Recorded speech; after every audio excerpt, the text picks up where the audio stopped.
Bonjour à tous, je suis très content d'être là. Donc, qu'est-ce qu'on a en face? Vous pouvez me dire vos prénoms? Vous pouvez activer les micros pour parler, hein, ce sera plus simple si vous voulez, comme le format est interactif, comme ça on pourra s'entendre. Moi, je m'appelle Raphaël. Salut Raphaël, moi c'est Maxime. Moi, c'est Kirem. Salut Tiffaine, enchanté. Non, Kirem. Tiffaine? Kirem. Ok, Tifem. ok, super, enchanté. Excuse-moi, c'est pas facile, je connaissais pas. Et il reste Gaël, c'est ça? Ok, bon, moi c'est C'est Bégume. Guillaume. Bégume. Bégume, ok, enchanté tous les trois. Merci d'être là, je suis très content. J'espère que vous êtes motivés pour partir à l'aventure aujourd'hui. Moi, c'est Maxime. Donc, vous savez un petit peu ce qu'on va faire aujourd'hui? N'hésitez pas à parler, hein. On est là pour discuter ensemble et créer une histoire surtout. Je vais avoir besoin de vous entendre parler, hein. Ok. Donc, l'idée ici, c'est de faire vivre une histoire. Donc, on a des auteurs qui écrivent pour nous des histoires, mais elles sont particulières, ces histoires. Ça ressemble un petit peu à un jeu vidéo. Alors j'espère que vous allez être prêts et que vous êtes prêts à prendre les manettes de l'histoire. Je compte sur vous. L'idée, c'est que je vais commencer par lire le début d'une de nos histoires, et puis je vais vous poser des questions. On fera un vote tous ensemble, et pour ça, il va falloir que vous soyez prêts à parler, à prendre la parole. Et tous les trois, selon les votes qu'on fera, les réponses que vous donnerez, ça changera la suite de l'histoire. D'accord? Ok. Ok. N'hésitez- Ah, super, merci. Alors, dans cette histoire, on va avoir 5 personnages. Déjà, je vais vous présenter Lulu, ici, et Croy, ici. C'est nos 2 personnages qu'on retrouve dans toutes nos histoires.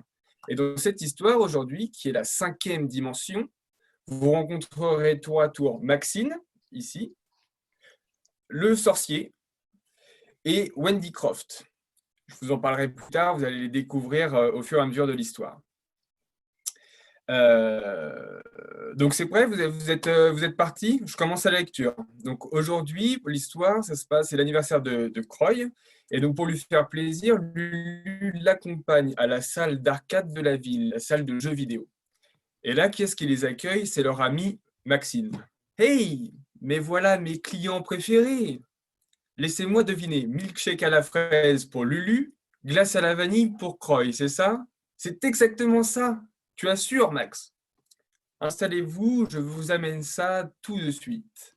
Alors que Maxine se retourne pour préparer les glaces, Lulu et Croy s'assoient à une table. Alors Croy, qu'est-ce que tu veux faire après ça? Justement, je me posais la question. Regarde, il y a moins de monde aux bornes d'arcade. Ça te dit une petite partie? Oh bof, je ne suis pas sûr. Tu sais, les jeux vidéo, c'est pour les têtes de Nico. Lulu lève la tête. Maxime est de retour à la table, apportant les milkshakes et la glace à la vanille. Croisant les bras, elle regarde Lulu en souriant. Comment ça pour les têtes de Nico? Désolé Lulu. Désolé Max, Lulu n'est pas fan des bornes d'arcade. C'est vrai, moi je préfère les jeux de société. Alors ça, j'ai du mal à le croire, dit Maxime. Et d'ailleurs, j'ai quelque chose qui va vous faire changer d'avis. Retrouvez-moi dans l'arrière-salle d'ici 5 minutes, les petits loups. Intrigués, Lulu et Croy finissent leur glace et rejoignent Max dans une petite salle à l'écart. La pièce est sombre et vide. Seule une bonne borne d'arcade, dorée et poussiéreuse, trône en son centre. La main posée sur la borne, Max la regarde fièrement. Regardez-moi cette merveille. Ça vient tout juste d'arriver. C'est une antiquité. Magnifique! Mais qu'est-ce que c'est? Dit Lulu. Les copains, je vous présente la 5e dimension. Un jeu vidéo culte que pourtant très peu de gens connaissent. Celui-ci nous a été livré par un donateur anonyme, quelqu'un qu'on ne connaît pas. C'est peut-être le seul exemplaire en France. Waouh, trop cool, dit Croy. Tu l'as dit, personne n'y a joué depuis des années. Même moi, je ne l'ai encore jamais testé. N'en dis pas plus, Maxine. Lulu, on peut essayer, s'il te plaît. Bon, d'accord, mais c'est bien parce que c'est ton anniversaire et que je suis gentil, hein. Devant eux, Max allume la bande d'arcade. Des sons électroniques se font entendre, très vite éclipsés par un coup de tonnerre. L'espace d'un instant, le sol se met à trembler dans la petite salle. Oula, c'était quoi ça? Dit Lulu. Bah, c'était sûrement l'orage, pas besoin d'avoir les chocottes. Ok les loustiques, vous êtes prêts? Alors c'est parti. Max appuie sur la manette. La salle tremble de plus belle. Tout à coup, un rayon de lumière est projeté hors de l'écran, formant un vortex devant la borne. Un vortex est un gros tourbillon. Waouh, qu'est-ce que c'est que ce truc? Dit Croy. Je n'en ai aucune idée. Maxine, fais attention!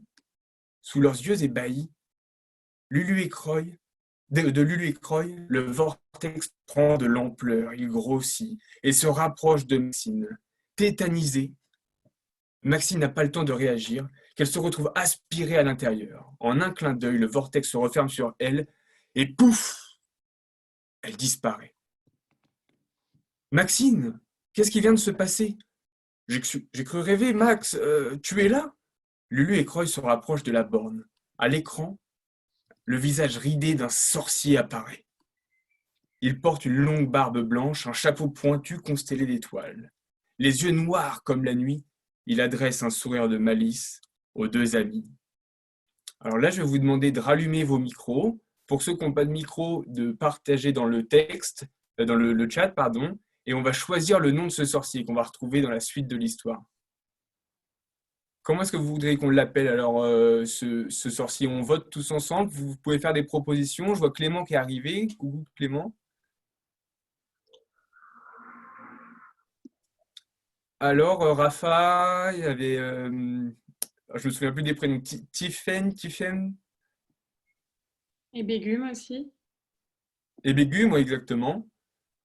Kirem. K-E-E-M. Kirem. Tiffem. Kirem. Ok, Godam. Mais tu veux qu'on l'appelle comment ce magicien du coup? On trouve un prénom, par exemple, je ne sais pas, Magnus, ça vous plairait comme prénom de magicien? Ou Balthazar? Ou il y a quoi comme magicien connu? Harry Potter? Dumbledore, peut-être, le magicien d'Harry Potter. Ouais, Dumbledore. Ça plaît à tout le monde? Bon, bah, ça plaît à tout le monde si personne ne dit non. Alors, Dumbledore. Hop, je le rentre dans l'histoire. C'est parti. Hé hé, c'est Dumbledore qui prend la parole. Hé hé, bienvenue à vous, jeunes joueurs. Je me nomme Dumbledore, maître de la 5e dimension. Qu'est-ce que... où est passée Maxine, dit Croy. Ne vous inquiétez pas pour elle. Hé hé, à partir de maintenant, votre amie fait partie de mon monde.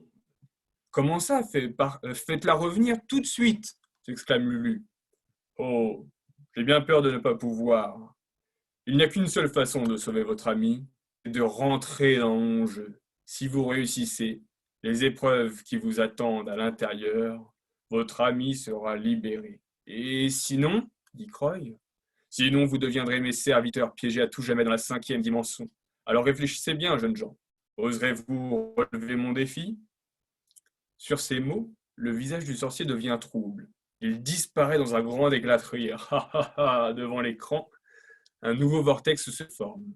Lulu et Croy échangent un regard complice et se tournent vers la borne. Tiens bon, Max, on arrive! Sans hésiter, ils se jettent dans le vortex. Ballottés mais en entier, ils réapparaissent dans un champ de neige en plein combat de paintball. Alors, je ne sais pas si vous connaissez le paintball. Le paintball, c'est un jeu de peinture avec des pistolets. Dans les airs, des jets de peinture bleus et jaunes fusent dans tous les sens. Au loin, 4 robots blancs s'approchent de Lulu et Croy, une barre de vie flottante au-dessus de leur tête. Ça sent mauvais, Croy. Ces robots n'ont pas l'air très sympas. Pas sûr, Lulu, si ça se trouve, ils sont dans notre équipe. À cet instant, un des robots se retourne vers Croy et tire un jet de peinture jaune dans sa direction. Plongeant sur le côté, Croy parvient à l'éviter de justesse. Qu'est-ce que tu disais, Croy, alors? C'est malin, mais fais attention à toi, Lulu. Il y a du monde derrière nous. Derrière eux, des aliens à la peau bleue se tiennent à l'entrée d'une forêt. Au-dessus de leur tête, une barre de vie de la même couleur apparaît. Armés d'arbalètes, ils tirent sur les robots des billes de peinture bleue. Il faut vraiment se mettre à l'abri ou on va se faire canarder. T'inquiète, Lulu. Ce n'est que de la peinture. Regarde là-bas. On peut se cacher derrière ce rocher. Croy montre à Lulu un menhir à proximité. Non loin de là, une rafale de billes bleues éclabousse un robot. En tombant, l'androïde, c'est un robot, laisse échapper son arme qui atterrit à quelques mètres d'eux. Et alors là, je vais demander vos votes, encore une fois. Vous pouvez ouvrir les micros. Qu'est-ce qu'ils font? Ils courent se mettre à couvert, se cacher derrière le rocher, ou est-ce qu'ils vont quand même récupérer le pistolet avant, quitte à se faire canarder par des billes de peinture dans le jeu?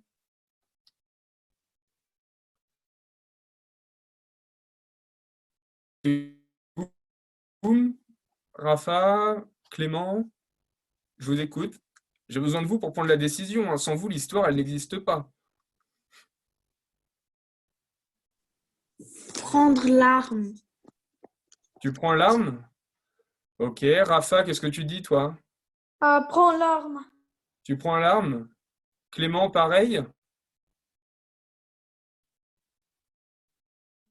Bon, alors on est parti. On récupère le pistolet.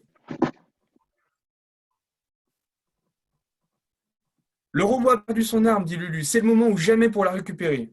Bien vu! Si on veut sortir de là, on a intérêt à s'équiper. Suivi de Croy, Lulu fonce vers le pistolet.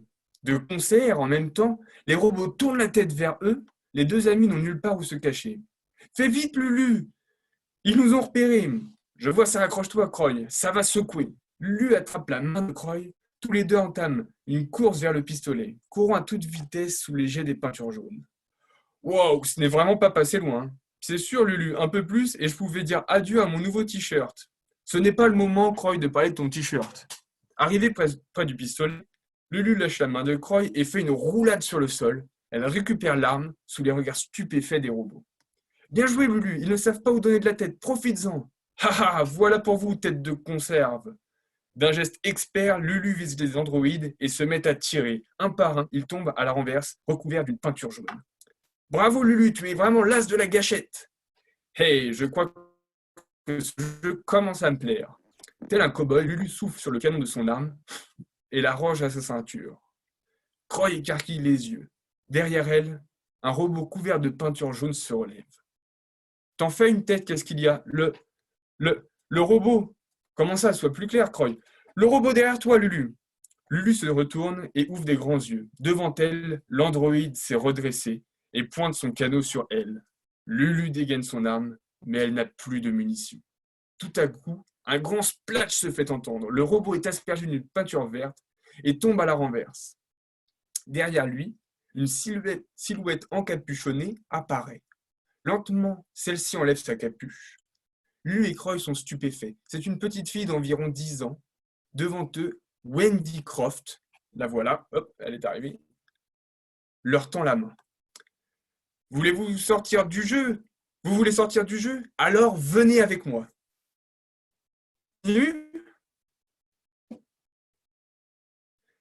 Courant derrière Wendy, Lulu et Croy se précipitent dans la forêt.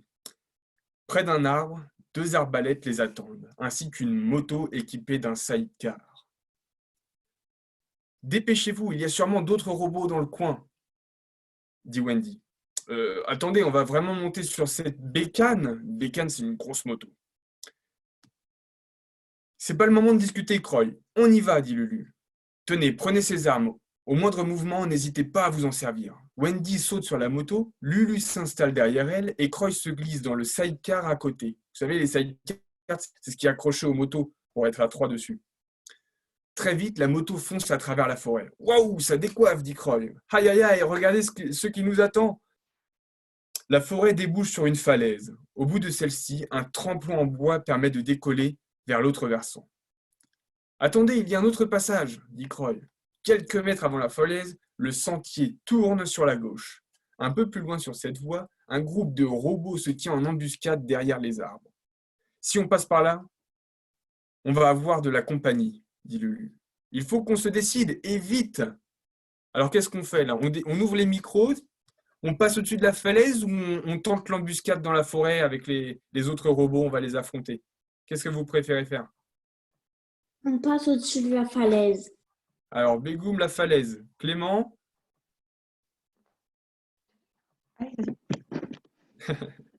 Vas-y Clément, n'hésite pas, dis ce que tu as envie de faire. On va dans la forêt ou on passe au-dessus de la falaise en moto sur un tremplin? On va dans la forêt.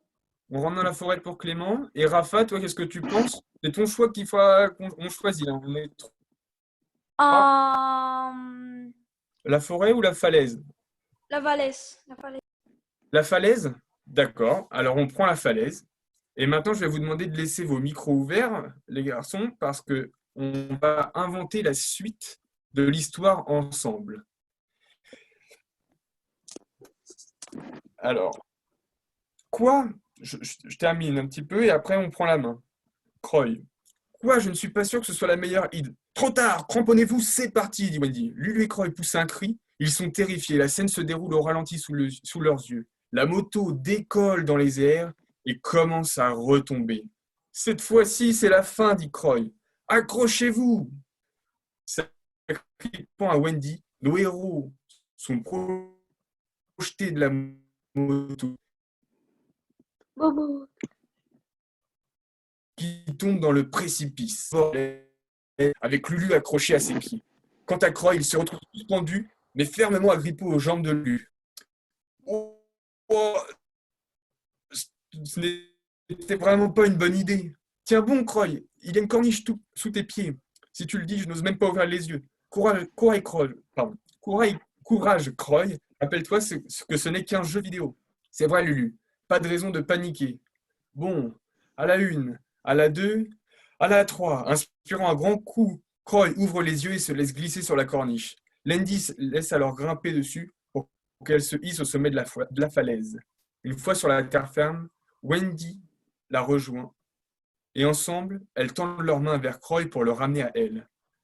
Ouf, c'était intense. J'espère qu'on est débarrassé de ces maudits robots. Merci, mais au fait, tu nous as pas dit ton nom, dit Lulu. Ni ce que tu fais ici, rajoute Croy. Du calme, dit Wendy. Une question à la fois. Je suis Wendy Croft. Enchanté, moi c'est Lulu et moi c'est Croy. Toi aussi tu étais à la salle d'arcade? Quelle salle d'arcade?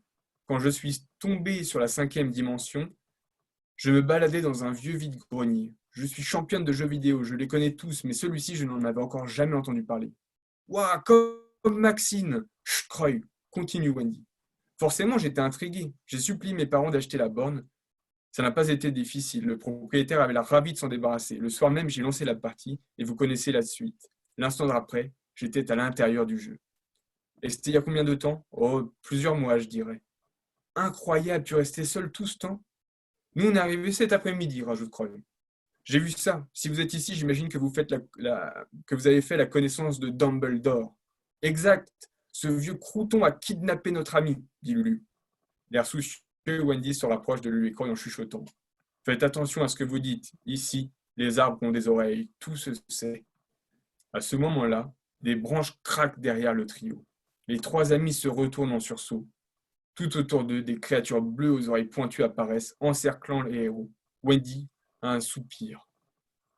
Alors là, on va garder les micros ouverts et on va ensemble inventer la suite. Qui sont ces créatures bleues? Qu'est-ce qui se passe? Est-ce qu'ils sont gentils ou est-ce qu'ils sont méchants déjà? Clément, vas-y, ton micro est allumé.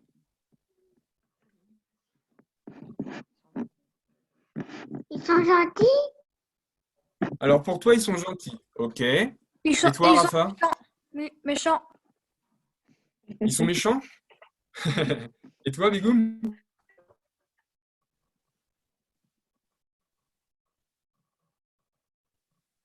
Ils sont gentils. Ok, impeccable. Alors, on est 2 contre 1. On va dire que les créatures bleues sont gentilles. Alors, qu'est-ce qu'elles font là, les créatures bleues? Qu'est-ce qui se passe après? Il les emmène chez eux, Lulu et Croy? Là, j'arrête de lire, hein. On construit l'histoire ensemble, on sort de tout ce que nos auteurs ont pu écrire, on invente tous les quatre ensemble une nouvelle histoire. Alors, qu'est-ce qui se passe? Qu'est-ce que vous voulez qu'ils fassent avec ces créatures bleues? Parce que là, il faut sortir du jeu vidéo, il faut retrouver Maxine. Il y a plein de choses à faire, hein.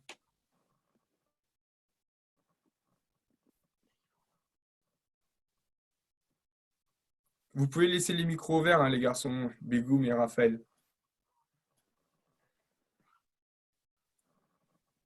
Hop. Vas-y, Raphaël. Qu'est-ce qu'ils font avec ces créatures bleues qui sont gentilles, du coup? Ils sont gentils et... Alors, je sais pas. Vas-y, invente, hein. On est là pour inventer ensemble. Laisse ton imaginaire découvrir. On a Lulu et Croy qui sont ensemble avec Wendy. Ils viennent de tomber sur des créatures bleues. Leur objectif, c'est de sauver Maxine. Et il y a le sorcier qui est un vilain sorcier qui les a emprisonnés dans le piège. Alors, comment est-ce qu'ils vont utiliser leurs nouveaux alliés, les créatures bleues, pour sortir de ce jeu vidéo? Est-ce qu'ils ont quelque chose à cacher peut-être ou à leur expliquer?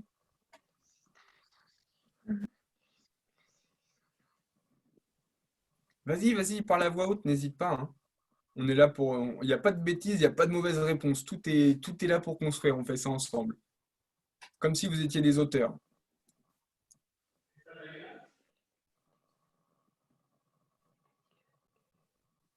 Bégoum, tu coupes ton micro? Bon. Ouais, Raphaël, t'as pas trop d'idées?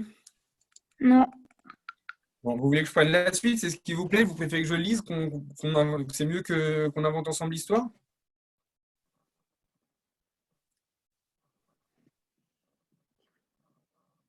Oui. Ok. Bon, alors je continue ma lecture. Je reprends.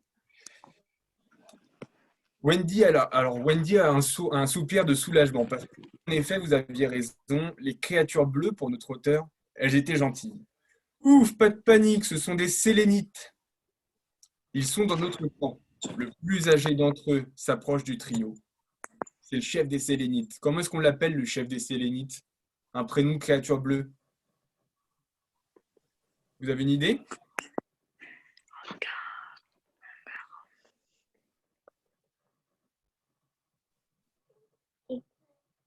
Vas-y Clément, tu le choisis, tu es le seul à avoir ton micro ouvert, je t'écoute.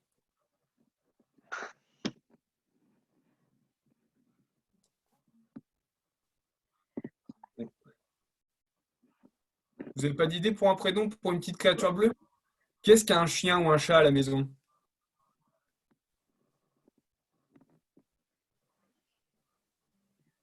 Personne n'a d'animaux de compagnie?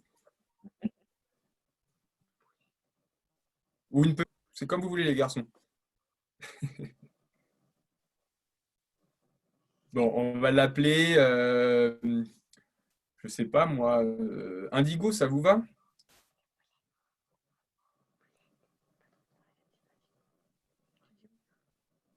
Allez, Indigo. Paf.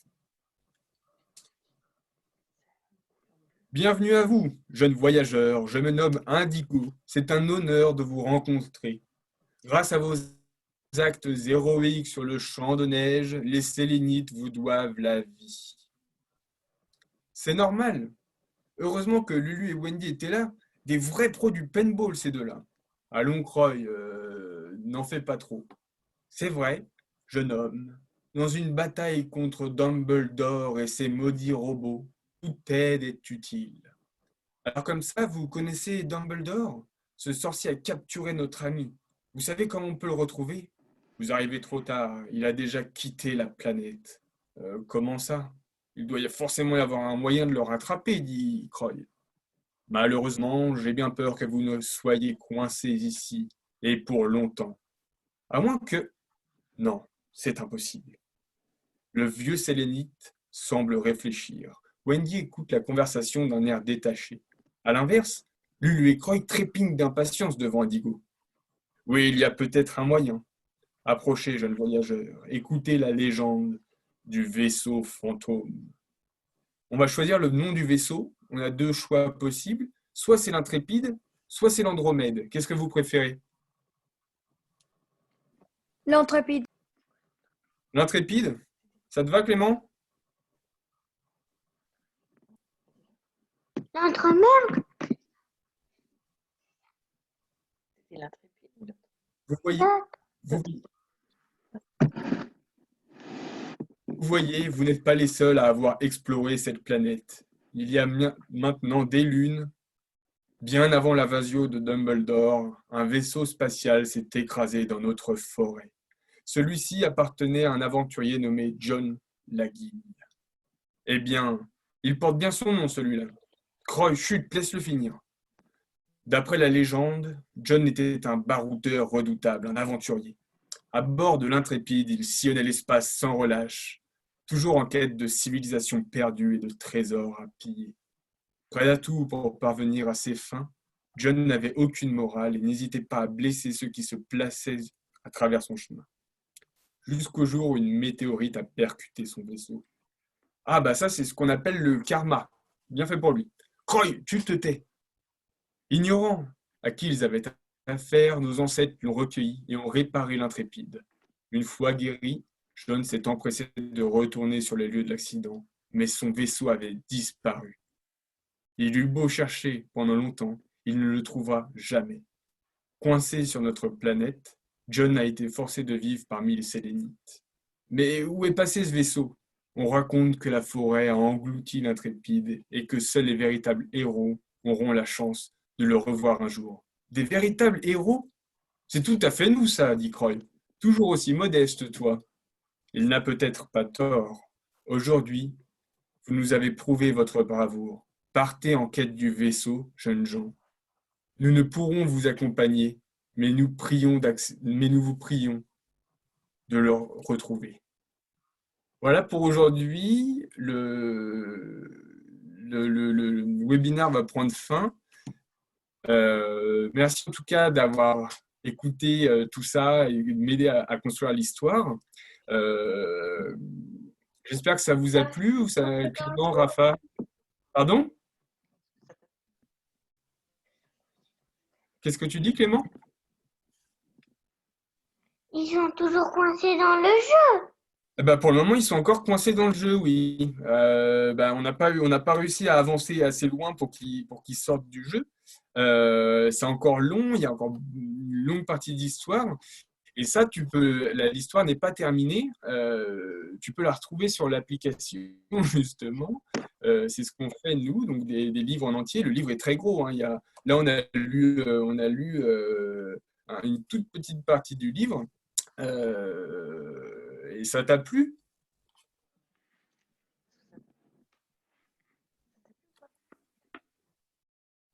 Bah, j'ai demandé si ça t'a plu. Bon. Oui. Et en effet, on n'a pas le temps de terminer l'histoire parce que y a un temps qui est à partie. Mais si l'histoire t'a plu, tu peux la retrouver donc sur l'application Lulu et Croy. Je vais vous partager un lien. Hop. Ça doit être celui-ci. Partager. Voilà.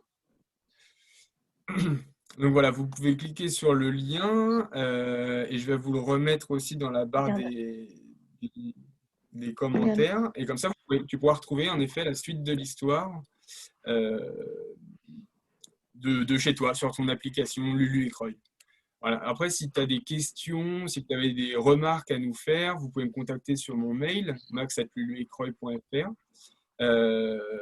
Pour les parents, il y a une semaine qui est offerte avec la souscription d'un abonnement. C'est sans engagement, donc vous pouvez au moins lire l'histoire.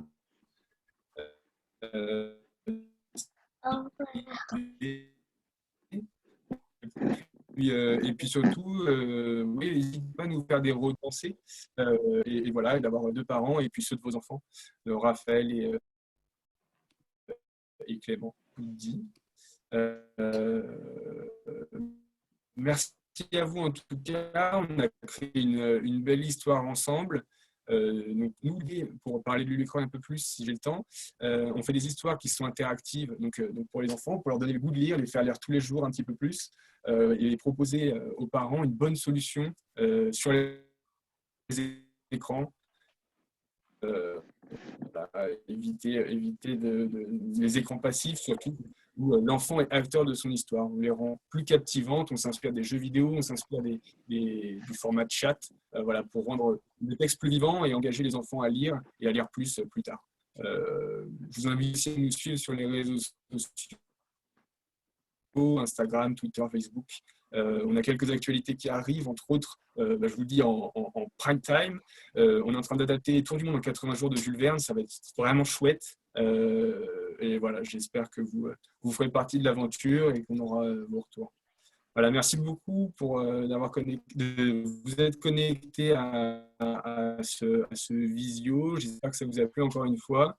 Et je laisse la parole à Ron qui reprend pour conclure tout ça. Voilà, merci à vous. Merci Maxime et Merci. merci à tous.